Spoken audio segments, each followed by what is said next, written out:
Who put that out? Fortune.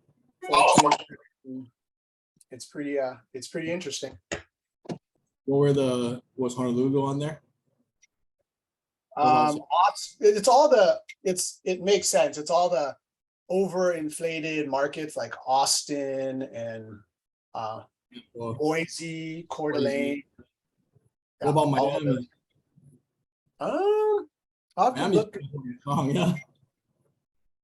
Parts of Washington's in it. Oh yeah, actually a huge chunk of Florida, Lakeland. Well, I don't know now. Most of Florida, a lot of it doesn't exist, so maybe. But yeah, Miami's supposed to go down, so that's interesting. We just closed on a deal out in Tampa area with it was Danny's client, and he lost some of his houses, unfortunately. Oh no. Is he insured? I don't know. It wasn't the one we just closed, but it was nearby. There might be a lot of action going on out there in Florida. It's pretty tragic, man.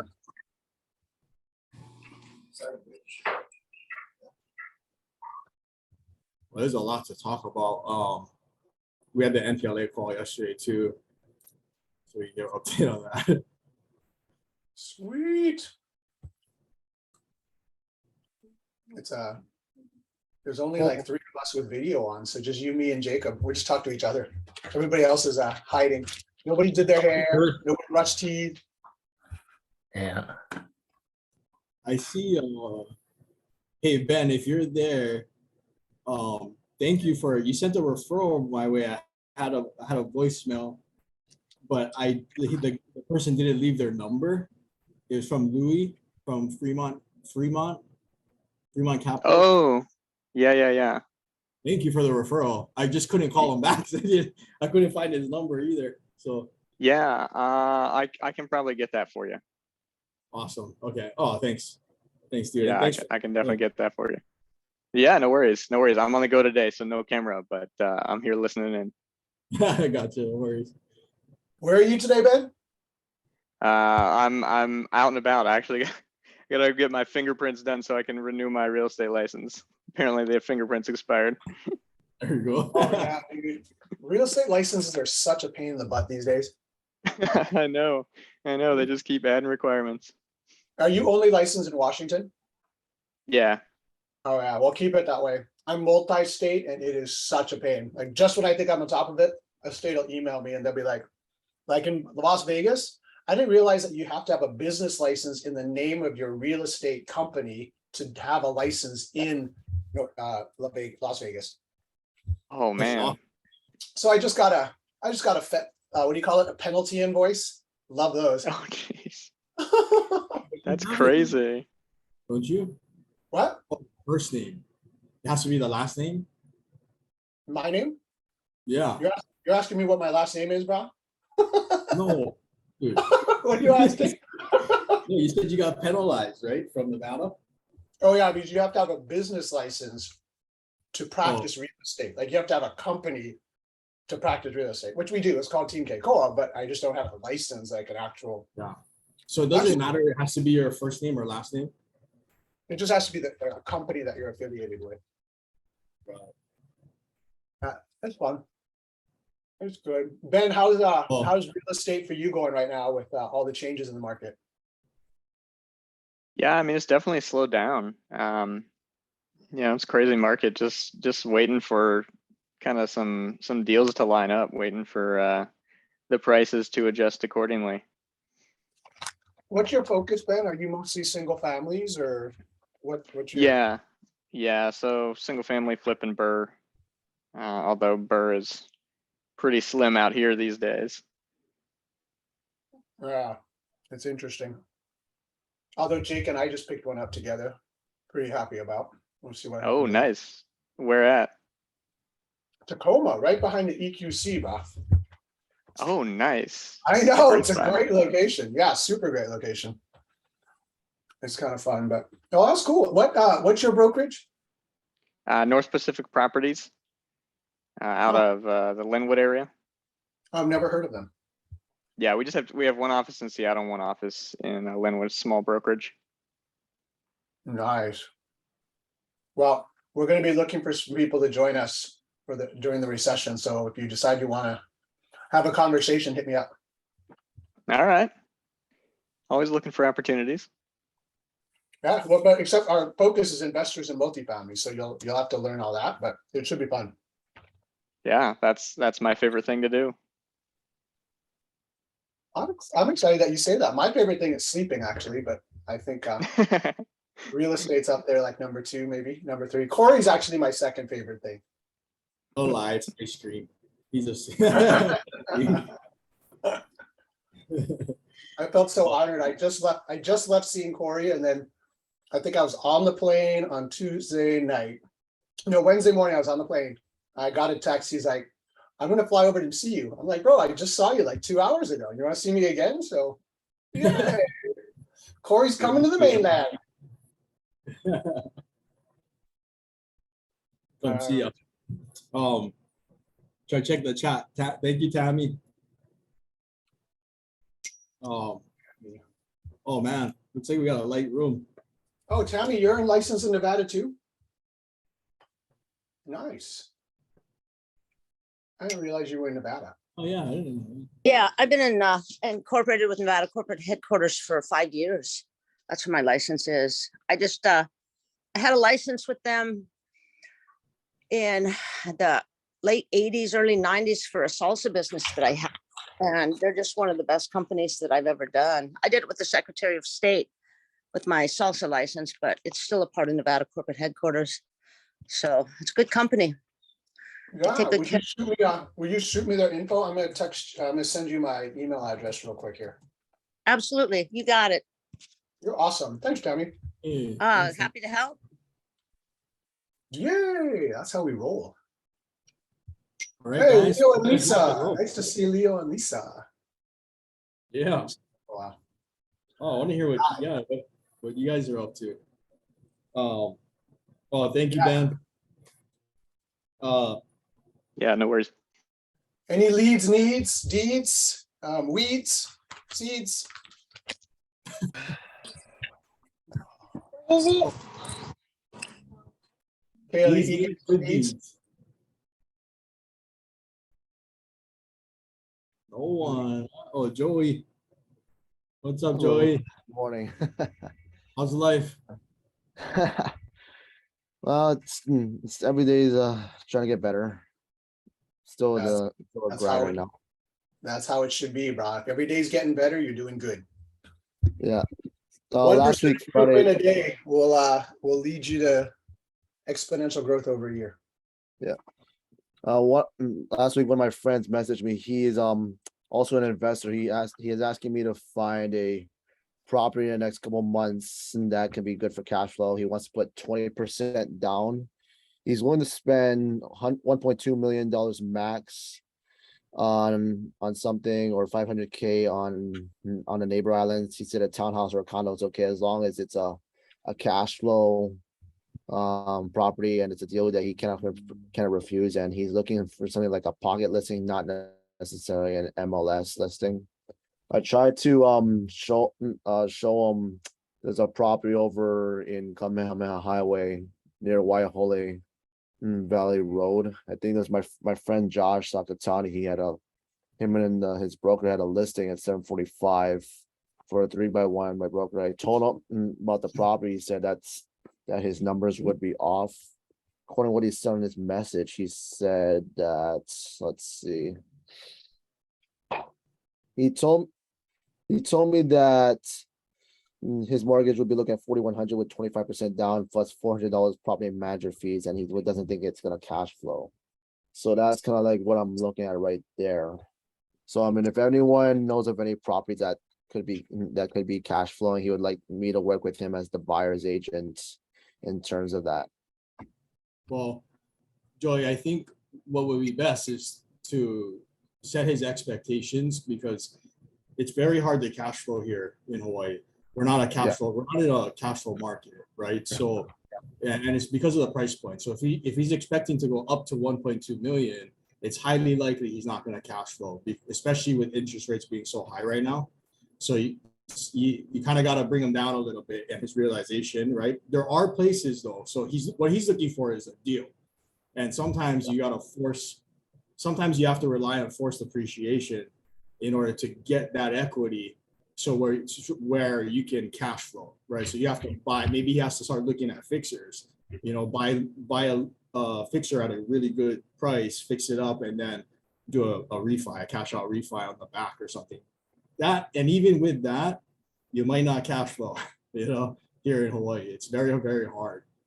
So I think you got to set his expectations, and maybe if he's buying it for investment purposes, like ask him what is the end goal?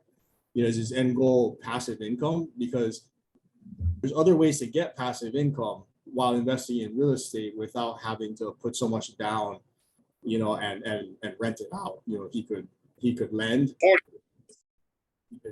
So there's different, or maybe if he's not opposed to going into the mainland markets that are more suited for cash flow, then maybe you might have to point him in that direction. But just set his expectations, and then maybe it'll be easier for you to find him a property. He's got to be a little realistic, but it sounds like you got to educate him a little bit.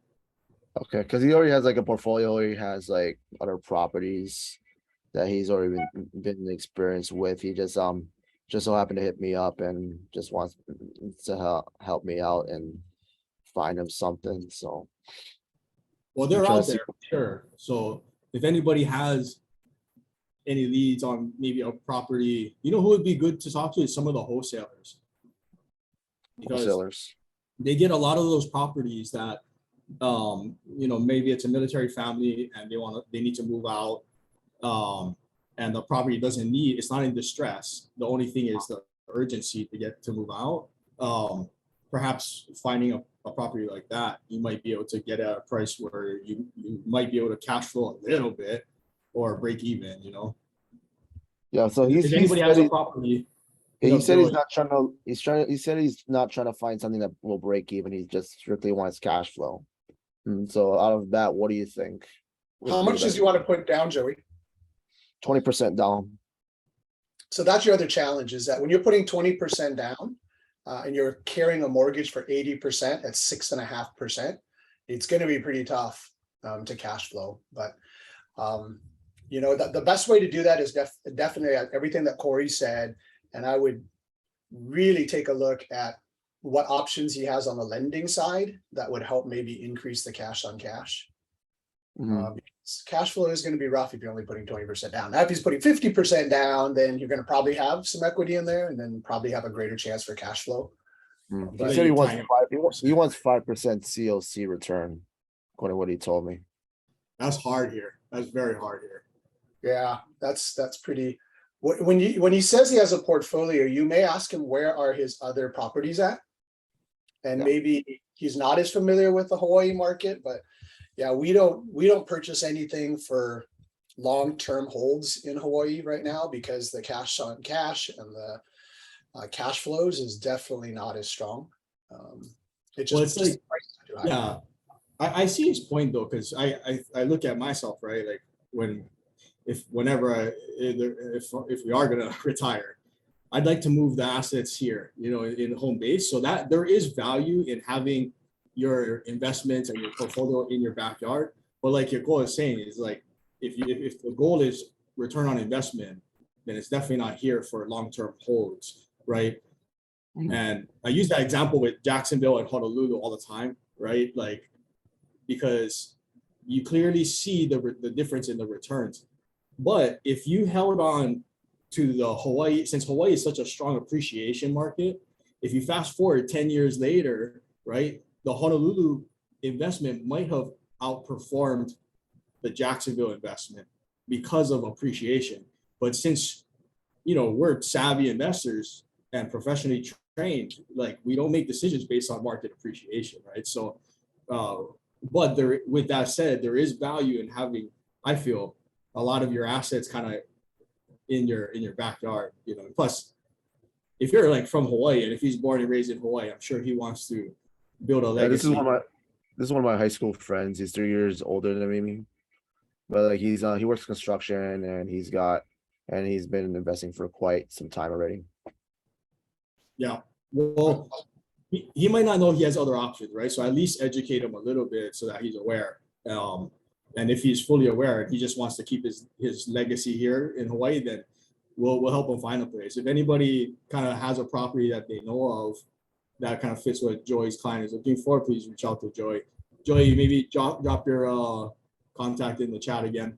Okay, and then yeah, so just hit up the wholesalers, yeah, pretty much. I think that's a good idea. Yeah, for sure, because they get a lot of leads that they're not in Yeah. distress, but they'll still sell at a price, that's reasonable. Yeah. So Okay. Yeah, I'm ask them also to take a first look at it.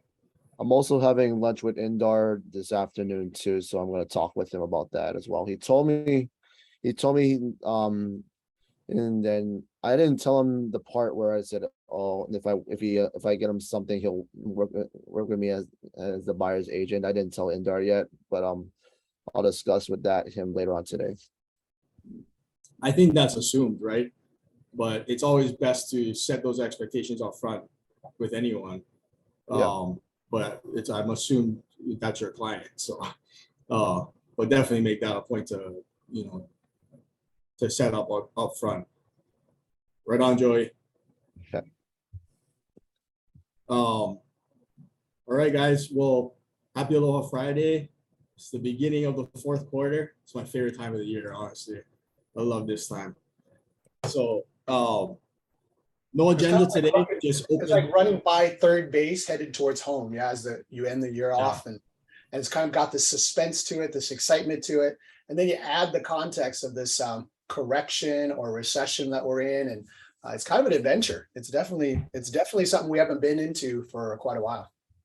Yeah. Well, in Molina and Oscar guys were here. It's just like, and then we had weeks worth of having them and their team on presenting. I started to realize like, wow, this is so awesome because collectively we've made it through the first COVID crash. That was pretty gnarly for the financial industry. And then we went through the big boom and all the competition, and how to get into good deals because it's so competitive out there, and the appraisers were a problem, right? People, and then now we're going back, so we've been through a lot together. And I met Tay for the first time on Saturday, and it's awesome. Felt like I already knew her. I had to ask, like Ashley had to ask Tay, like, have we met before? We've never met, but it feels like we know each other, So COVID and this call has truly been a blessing. We've done deals with people across the nation because of this call, all of us collectively coming together and also sharing information, which is very important. And yesterday we had our MPLA call.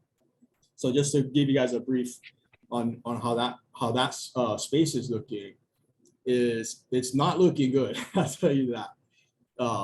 The longer this draws out, the less capital is going to be available. The securitization market is roughly like, I think they're down to 20%. It's down to 20%. So when that market leaves our space, that's Wall Street, so then we're back to what hard money used to be. Yeah, when I was giving the presentation on Saturday, we have to talk about the difference, between like Wall Street and Main Street and how it's tied in to our space. So if they leave the market, which they're pretty much gone, then the rates are going back to where it was, and so on the call, three of the main capital providers that basically buy all the loans that all of the lenders and originators originate, they are saying that they need, like, just plan on 12% at 2 points. That's the floor for everyone. So I mean, that's more expensive than private money now, so it's kind of crazy to see, but I think you guys should be aware. Some of the notes I took was Eric Abramovich from Rock Capital. He says delinquencies are not going up yet from what they're seeing. Now, remember, these are delinquencies or investor loans, right? And his thoughts are that we're not near the heart of this this storm. So he predicts it's probably going to get worse in the next 6 to 9 months for the lending space. So him, along with John Beecham from Turak, which is another big company that buys these notes, they were telling all the lenders on the call that everyone should be prepared to price at 12% 2 points. So he thinks that it'll last about 6 months, the recession that is coming. So it wasn't very, it was pretty doom and gloom, to be honest. John Beecham from Turak Capital Partners says capital markets are very weak and unpredictable, and he thinks it'll last till Halloween of next year. Sarper, I can't pronounce his last name, but he's with Churchill, which is another big company that securitizes a lot of the loans that we originate and a lot of our loans. He says if the securitization market does not come back, it will return to a mom and pop industry, and it'll last till the end of second quarter, he feels. So we're heading into the holidays, right? So holidays, it normally slows for most markets out there because people aren't focused on buying real estate or doing deals. They're focused on traveling, seeing family, right? So now, just because like that is the environment, like Melina was saying, like when we asked, what do you think is going to happen? She was saying that you have to stay local, right? Because it's not like every market's going to see a dramatic pullback. And that was something that I misread early on in COVID, which led us to make decisions that, you know, we had to learn from later.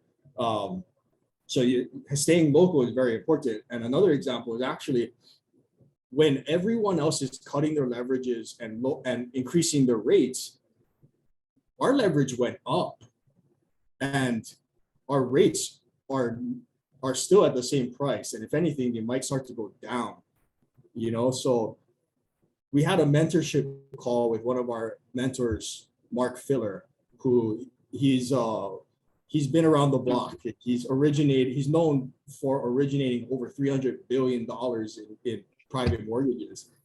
And when we told him, because I was asking him, how come our leverage is going up and our prices might go down when everyone else is moving the other way? And he said the only way that our partners are able to do this is that they have multiple buckets of capital, which they did tell us. And I don't want to ask our partners because I don't want to pry, you know, that's their business. But I'm going to ask Mark, you know, and the only way that lenders out here can thrive is if they're holding all the loans on their books, you know. So that means their capital is at a price low enough that they can actually hold these loans and be profitable. So when I'm hearing that, because we're in the best position right now, yeah, because of our partners and how they went out and got their capital rearranged. So now we're in a position that, you know, we probably have the best product in the nation because of what they did.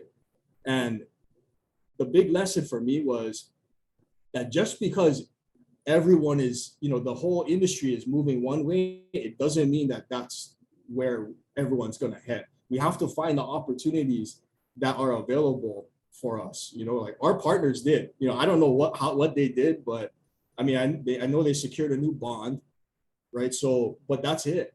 But they did something, you know, so let's be aware of where the opportunity is during these times, because it is going to get a little rocky. I mean, it already has slowed down. The volumes like been cut, right? It's not as much transactions, days on markets going up, price drops are being seen across the board. So we have to play defense, but look for opportunities where we can actually go attack and thrive. Anyways, that was an update from the NPLA call. was pretty doom and gloom. But, you know, if we're true entrepreneurs, we'll find the opportunities. Hey, Corey, you brought up something that I think is kind of curious. You said a couple of different people were estimating, you know, through October, maybe 6 more months of this type of economy that we're in.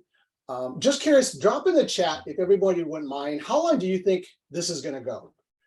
This correction, recession that we're in. I'm just curious in our team here what the perspective is, because, you know, you listen to any particular news channel, Guru, Corey, or somebody else, you're like, man, we're all over the board. But I'd love to hear what, you know, Roderick thinks, Joey thinks, Kaylee thinks, because I think it's interesting. So drop it in there. And nobody's, you know, I mean, no one's got a right answer, but just be curious what, until we get a new president. I like it. Getting a 24 is good. So that's curious. And then I'm also curious what, I'm just curious about how in tune we are. Does anybody know the amount that the rate just went up again this last week?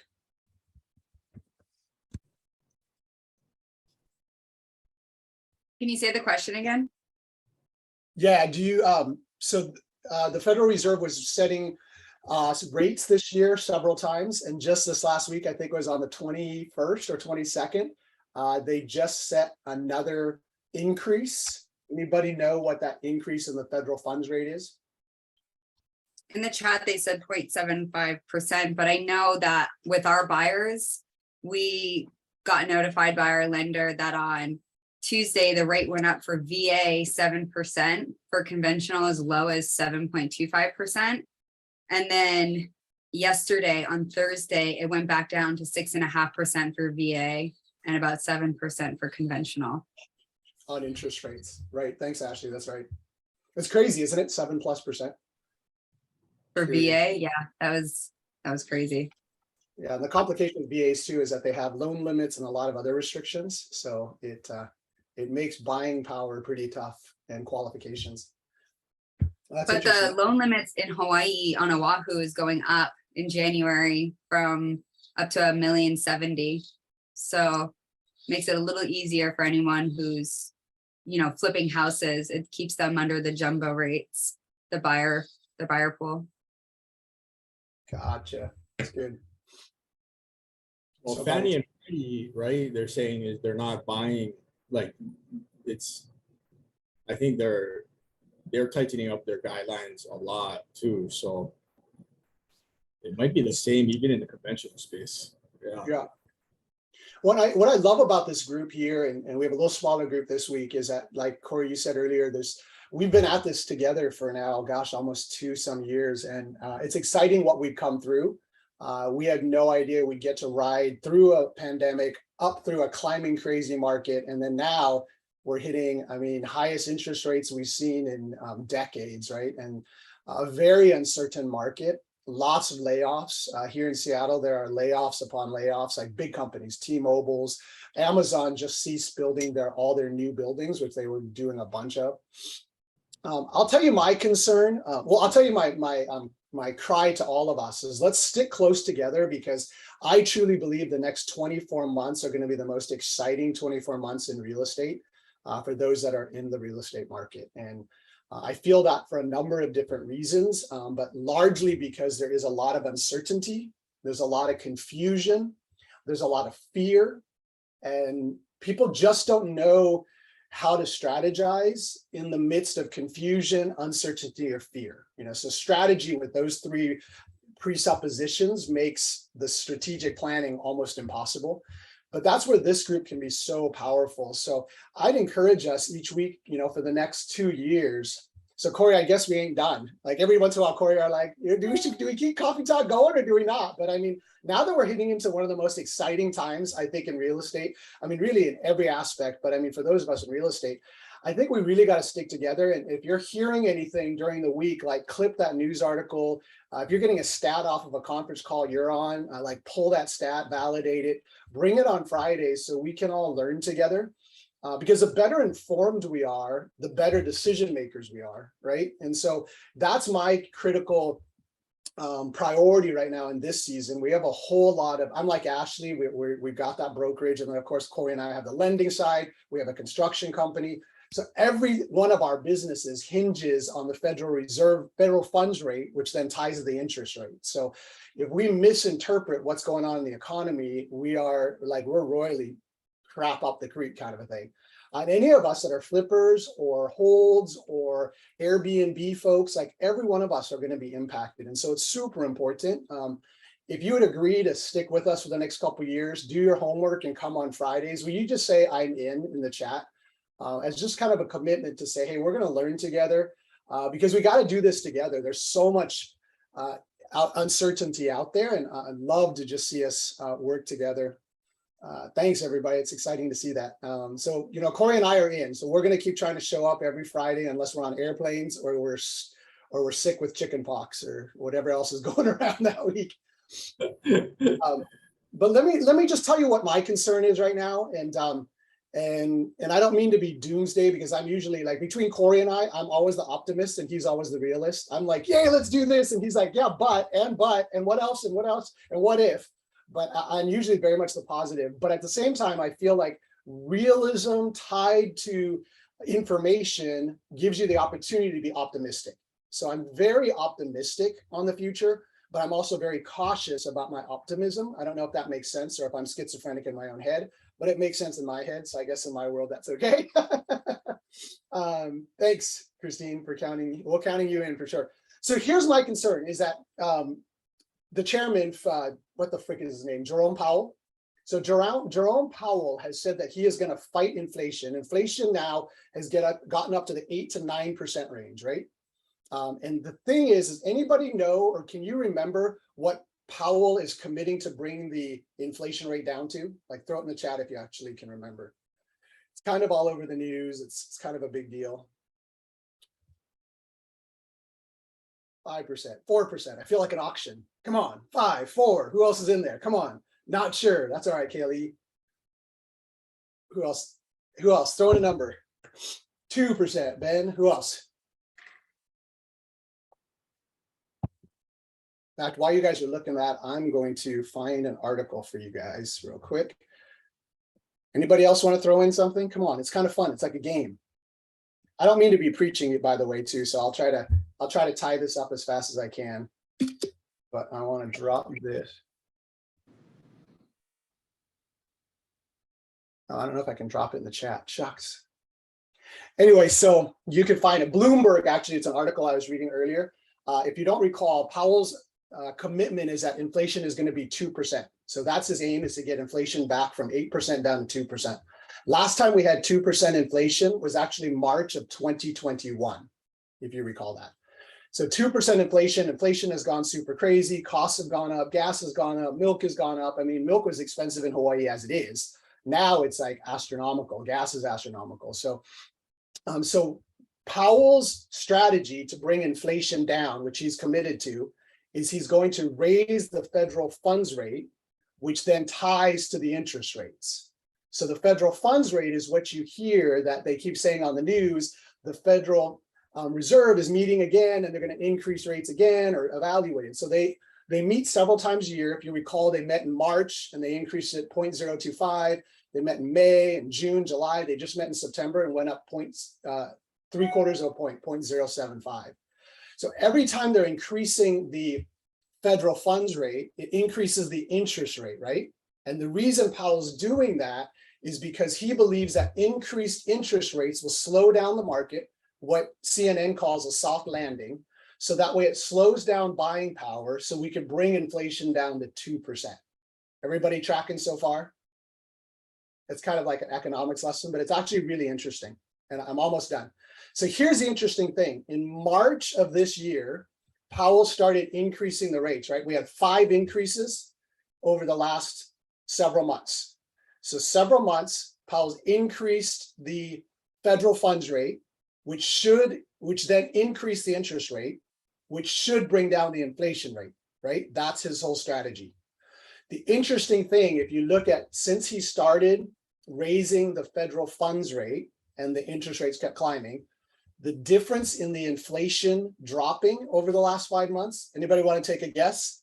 Dropped, increased, or it decreased? Increased, decreased, or stayed the same?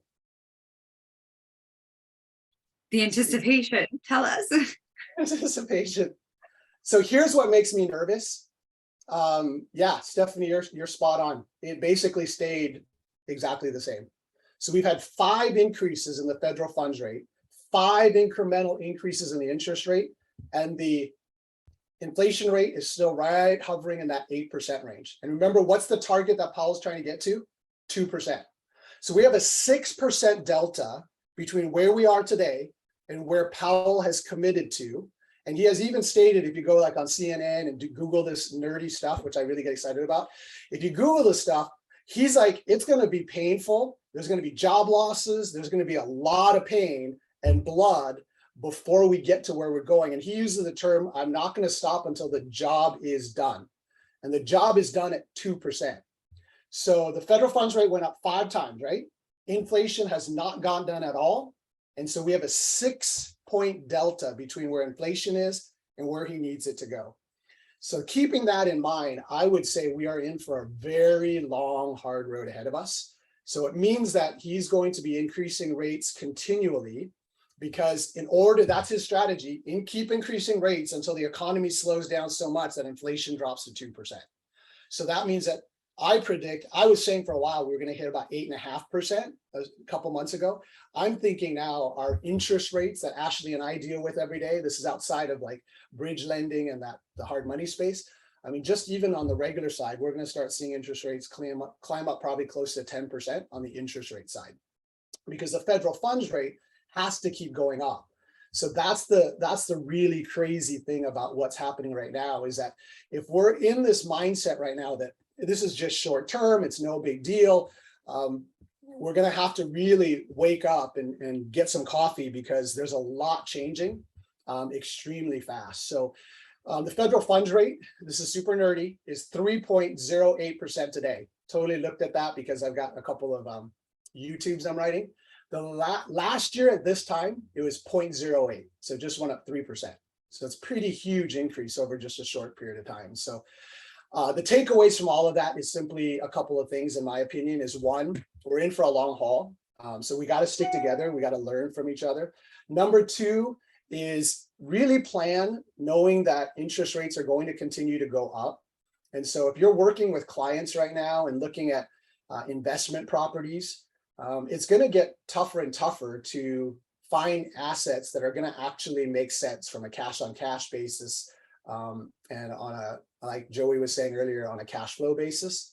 But what's going to be interesting as the interest rates increase, and Ashley can attest to this, is that the buying power is going to decrease. There's going to be more people sitting on the side, which means that the ones of us that are flippers, you know, we're looking at trying to pinpoint an ARV.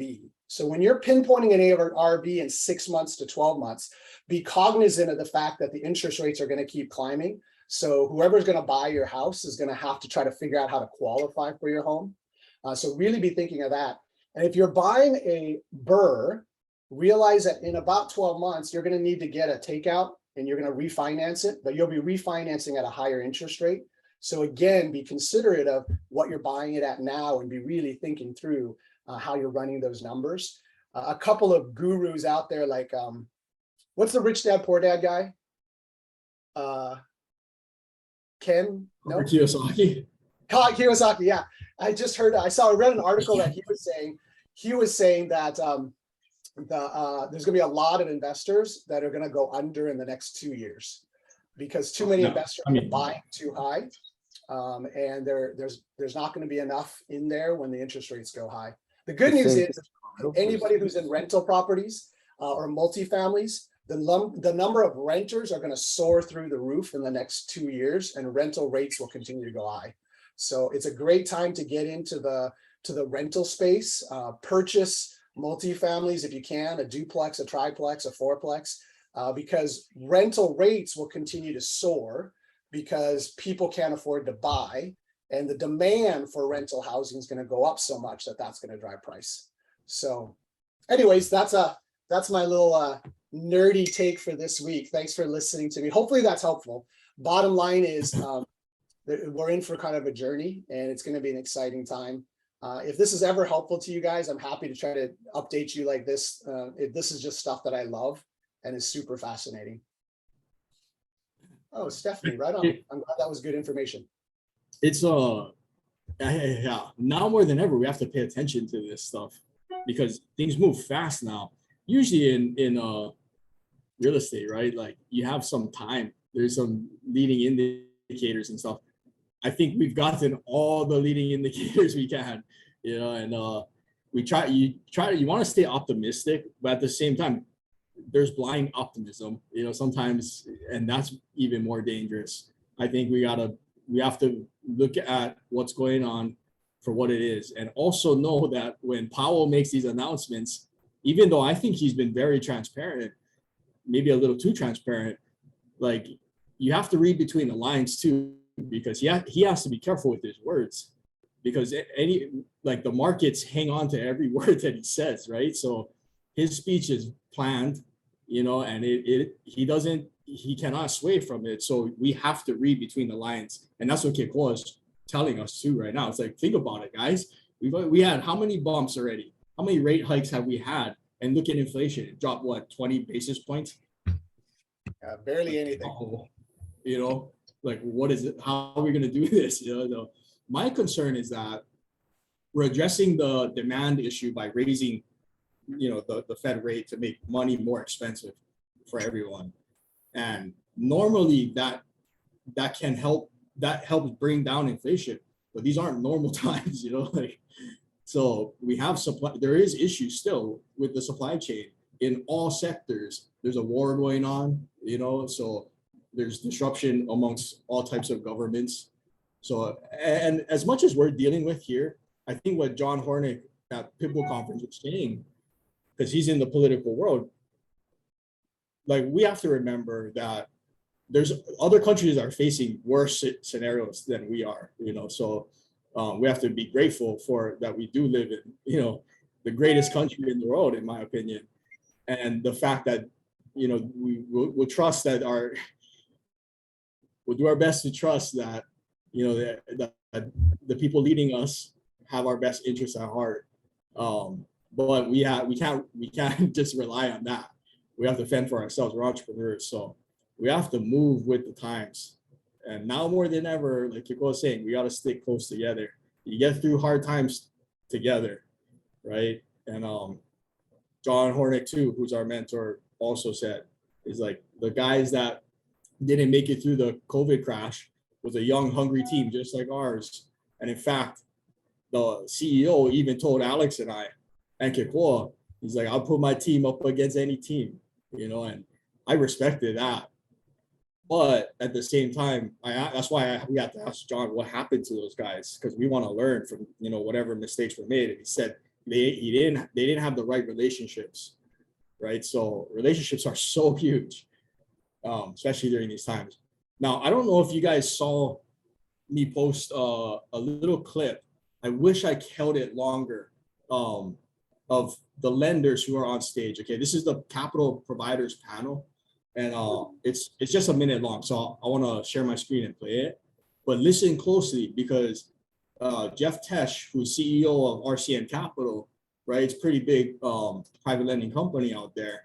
He's talking about the issues, and this was back a few months ago, where he's talking about the issues that they're facing. Let me see if I can show this. Hopefully you can hear the sound too. At the end of the day, it goes to liquidity, it goes to your ability to continue to operate as a business. It's very simple. If you originate loans in mass on the wrong side of what your capital can provide those interest rates at, you're going to be out of business. You're going to be out of business fast. We saw a large non-QM lender. We don't know exactly why they went out, but that's what it looks like. They originate loans on the wrong side of the trade, and then there's no more money. Once the money's gone, that's it. Now you're stuck with loans that are worth 5, 10, 20% less than what you originated them at, and they're just sitting there on your warehouse line.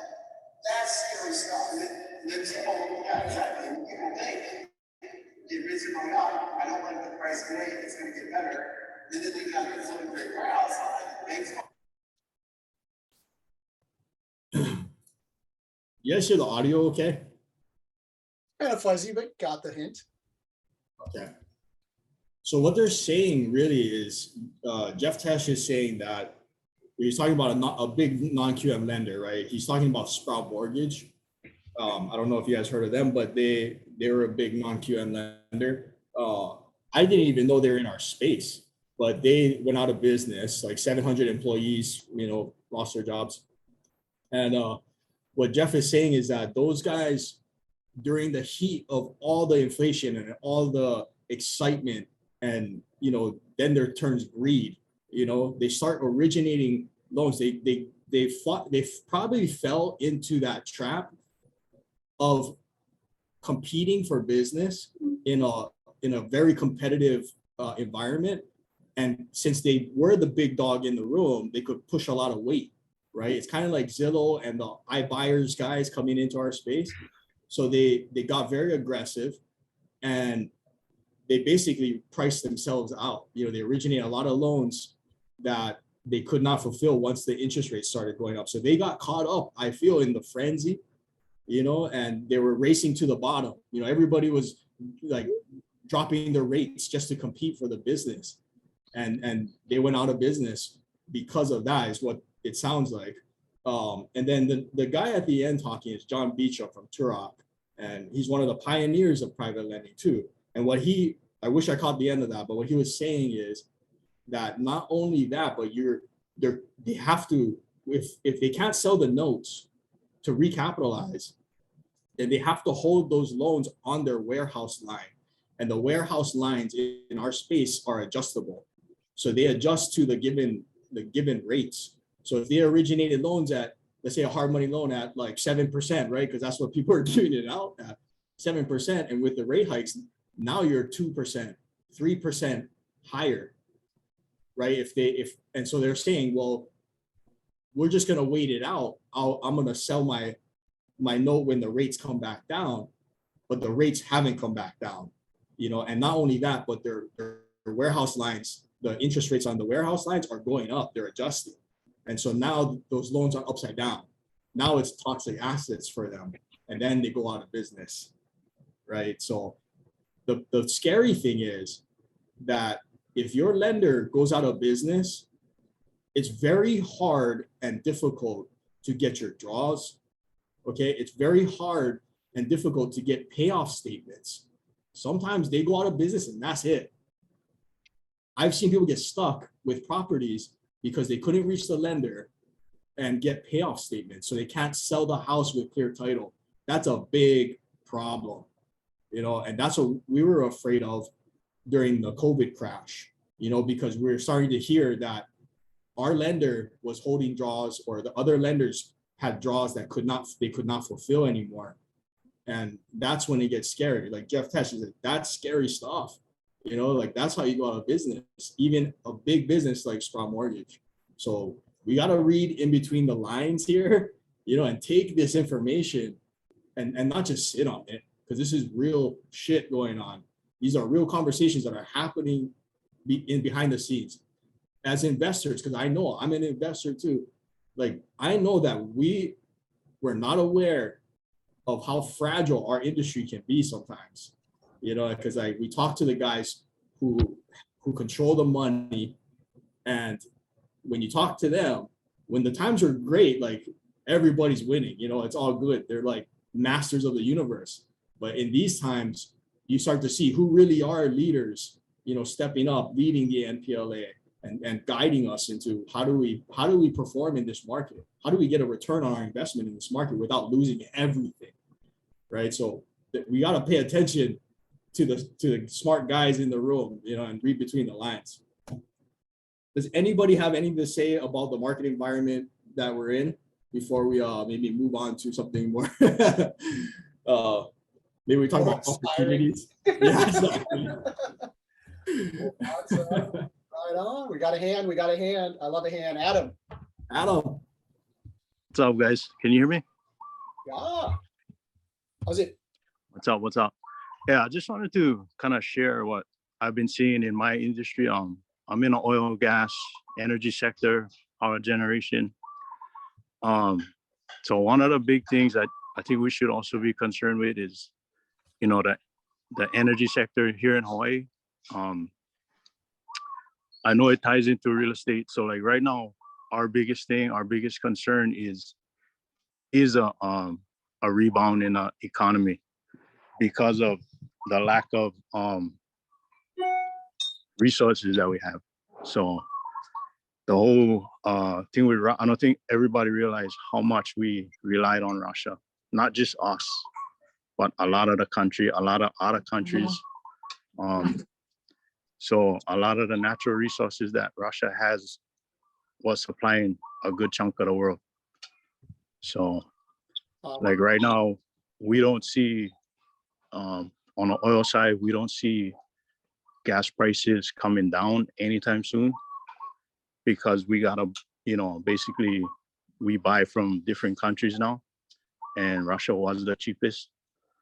And then also, you know, with the closing of our coal plant here on the island, that was the cause of a lot of the hikes in the power, you know. We don't know how we're gonna make up for that power, right? Because that was a lot of power that they supplied.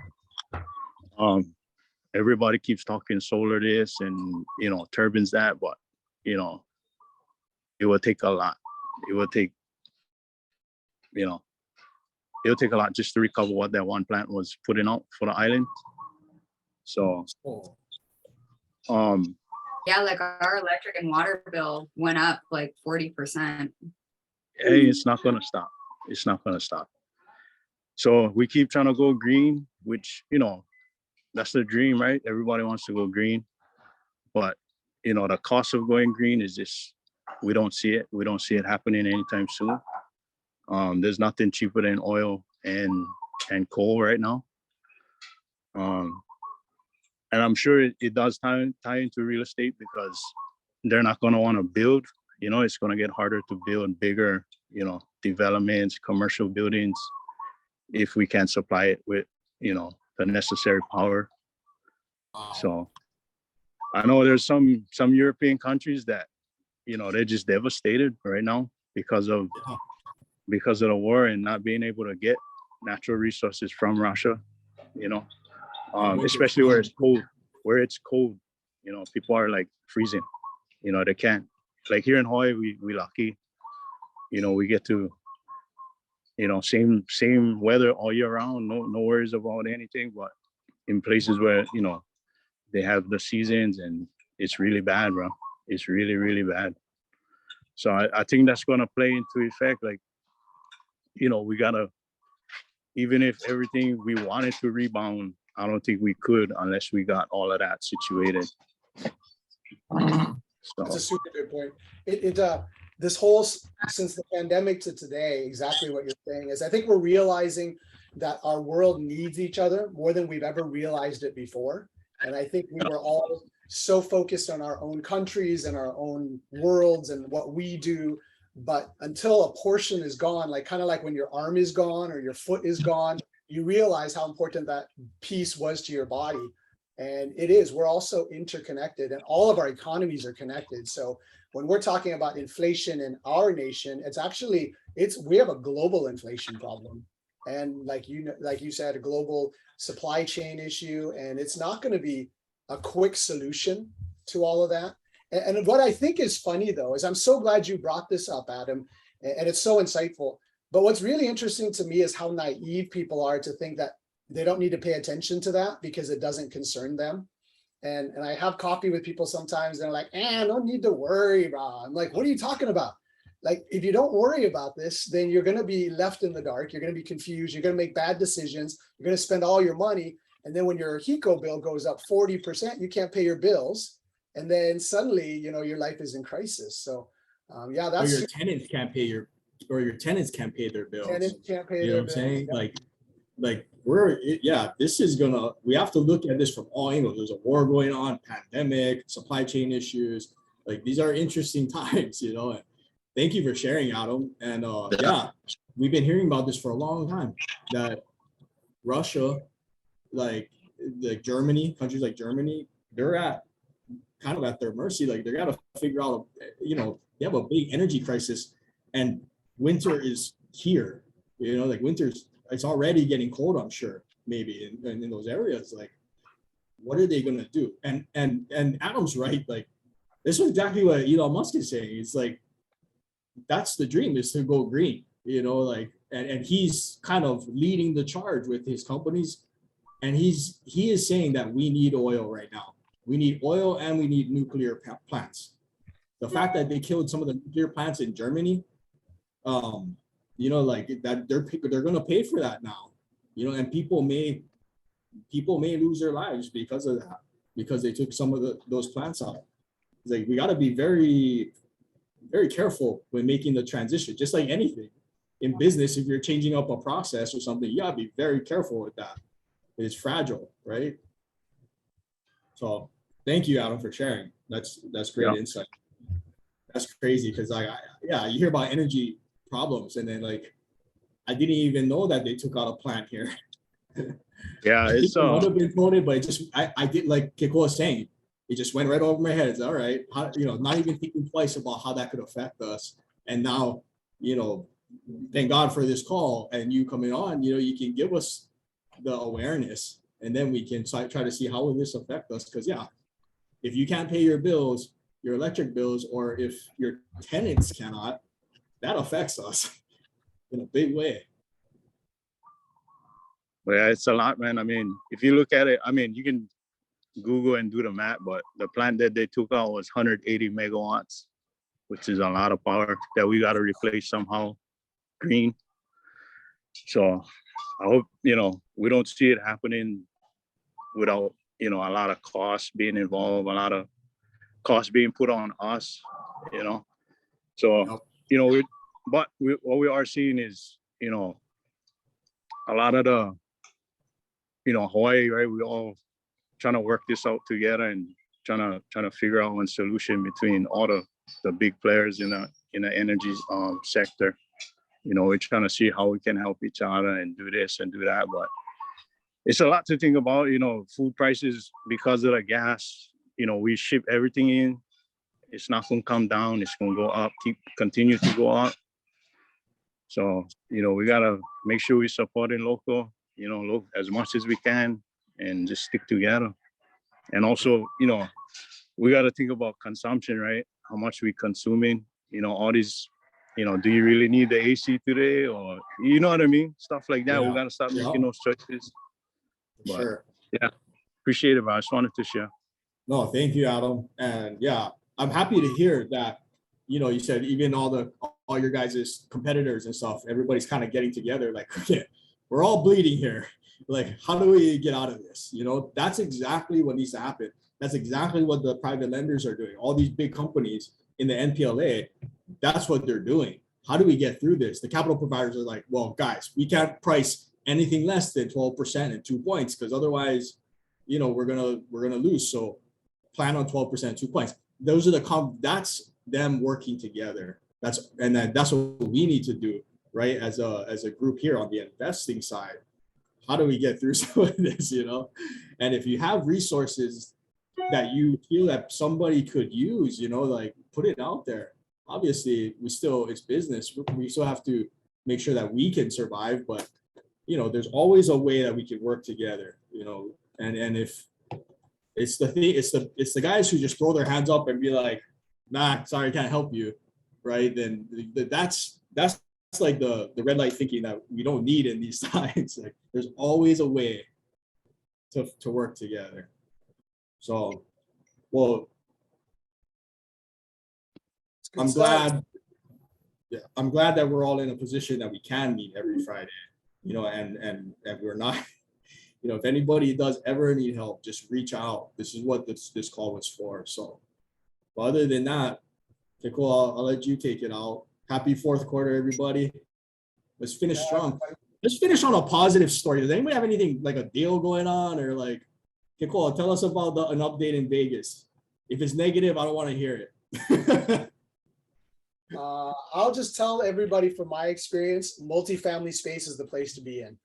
If you're not in there yet, you're flipping houses, you don't own any rentals yet, highly encourage you to get in that because the rental assets that has passive income is going to be definitely the way you're going to hedge inflation, and it's going to give you stability because there's cash flow.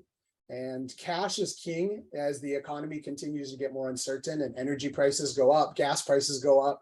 I mean, everything's related, but housing is still a primary need. So we'll talk more about multifamilies together. Corey and I are actually getting together this week to strategically plan our acquisitions of multifamilies because we ourselves are not just saying this, but as a company at Keiko, we are definitely going to be purchasing as well because it's one of the best strategies that'll get us all through that. I'm not saying flipping is wrong, but like Melina said last week, she said, you know, I'm not flipping houses anymore in this economy. I'm assigning them because there's too much risk, too much uncertainty. The ARVs are too, vacillating. If you look today, there's another couple articles about markets dropping in prices. So definitely pay attention to that if you're a flipper because the ARVs are going to be important. The good news for all of us, so to end on a good news, is that in every down market comes massive opportunity. And that's where we're headed right now. So it's real positive. It's exciting. And if there's a way that we can partner with you in this season, let us know. We'd be happy to do that and take a look at deals. But Q4, set some goals, end the year well, and we'll see how things go. It should be exciting. And guys, one last thing, Kiko, you just reminded me when we were on our call with Mark Filler, we actually missed last month, or like he couldn't make our call, but he's like, guys, the last 60 days, all I've been doing is raising capital. He said, this is going to be a once in a lifetime opportunity. We will never see this again in our careers. He's like, me for sure. He's like, honestly, I thought 08 was my last Super Bowl, but so the last 60 days, this guy has been rounding up money. He's the only guy that may go to 90% on bridge loans because he's got the backing now. He was out there working, and so I mean, like he says that to me, I'm like, all right, if this is his Super Bowl, this is our Super Bowl. This is more than a Super. It's like we gotta position ourselves, and the work has to get done now. We're already behind the curve. I mean, shoot, like we've been, steadily raising, taking some money off the streets here or there, ready to deploy, but not the last 60 days, probably at the level that he is, but that's why he's where he's at, so if he's telling us like, guys, I thought I had my last shot, but no, this is like going to be this is the last shot for him, maybe not for us, but for him, this is the last Super Bowl. But isn't it funny the way that he looks at it, and he's not, immune to the downturn either. He has to watch his companies, like he's getting squeezed in his companies too, but he's excited because he knows this, he never thought he'd have an opportunity like this again.